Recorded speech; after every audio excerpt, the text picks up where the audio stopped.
Welcome to the fourth video in our sustainability series. In this lesson, we'll be covering food activism, sovereignty, and access. Remember in the first video when we discussed that sustainability is a balance of environmental, economic, and social? Sometimes companies and the media want to focus on just the environmental impact of sustainability. Since our environment is tangible, it can elicit strong emotions, a scared polar bear standing on a small block of ice. There is a tendency to overlook the social aspect of sustainability. Food activism. There are many organizations that work towards increasing access to food, healthier options, or traditional foods. This impacts sustainability because people are relying on more local food options, are eating less processed foods, and are learning about lower impact living. Not to mention the tremendous social and human rights benefits. We're talking to Rashida McCallum and Angie Kingston from Black Chef Movement about how they use activism as a way to uplift their local community. One of the many things that inspired me to lead BCM is the fact that I love food.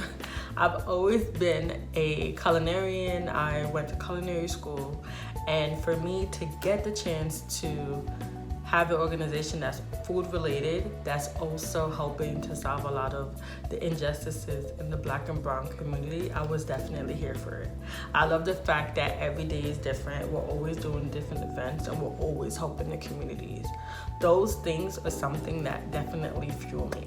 Our day-to-day is inclusive of feeding protesters and supporting inner city events, which uplift the Black and brown communities.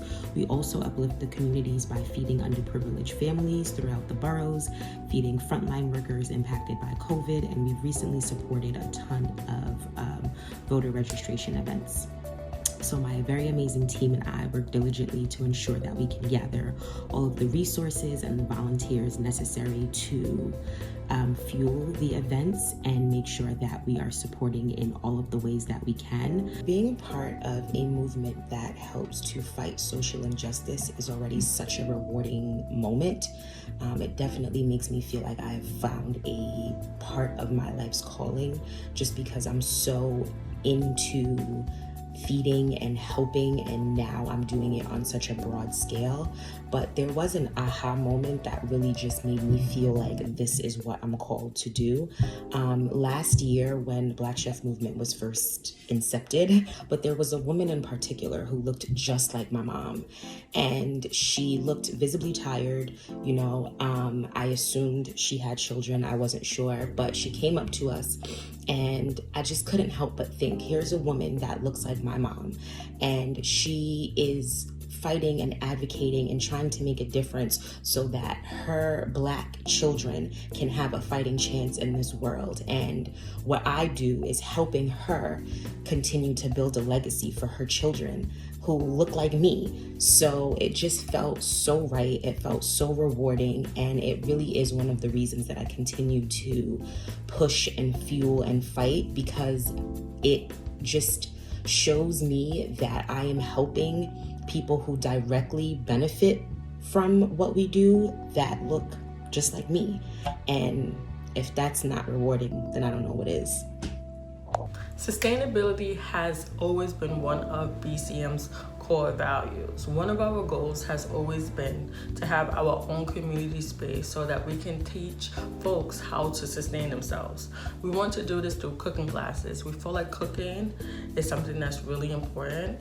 A lot of folks don't know how to cook a lot of fresh fruits and vegetables, and we think that's all important when it comes to health. If you can treat yourself well and you can really sustain your health, then you really can live a long life, and that's something that's really important to us. So that's one of the goals that we're working towards, and we're really excited about it. Nutrition here at the Black Chef Movement is something that is extremely important. It's really parallel to giving out food for us here. We love exposing people to different foods, whether it be zucchini, radishes, hummus, it's just amazing experience. And we believe that although we are at events for a short period of time, we are able to make a huge impact and to teach people about nutrition, especially people of color. We are still in a pandemic, so it's important that we teach people to be healthy, and one of the great ways to do that is to eat healthier. So having my own organization is really interesting, that I am spreading the word about food injustice and sustainability. And you know, having a 5-year-old, she sees the work that I'm doing and she has so many questions, and you know, I then realized that I have to start the work at home with her. So lately I've been just trying to explain to her, you know, that not everyone has food, and she gets it. You know, she has questions. Why can't people just plant their own food and grow, you know, food? And I try to explain to her not everyone has the space to do so. Not everyone knows how to do it. People don't know how to farm. And, you know, that opens up a bigger question. Maybe, you know, one day everyone can be taught how to do so. But, you know, she's 5 and she's learning, and, you know, she's making a change. I see it. One of the things that she has started doing is she's very, you know, cautious about waste. She's like, you know, I can't waste food because some people don't have it. And I think that's amazing. I really do. So, you know, she taught me a lesson that the work that I'm doing is important, that I started at home. And that's something that I've really, you know, I've been focusing on. So it's just great. You know, kids sometimes, they teach us more than we realize. So I'm excited about that. Wow, high schoolers, that's a fun grade. I would definitely say, if you can get involved, if you have the capacity to get involved and to volunteer some of your time, definitely do so. And I feel like the Black Chef Movement is a great organization to do that.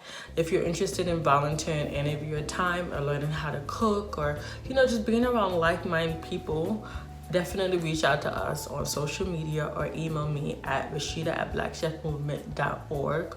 We would love to have you. We are always looking for new volunteers and interns. Working with Black Chef Movement and just being a social activist this past year has just been extremely eye-opening. Especially because you tend to realize that if a situation doesn't affect you directly, it's almost as if it doesn't exist. You tend to continue living your life the way that you do, with no regard or no relation to the situations that other people are going through.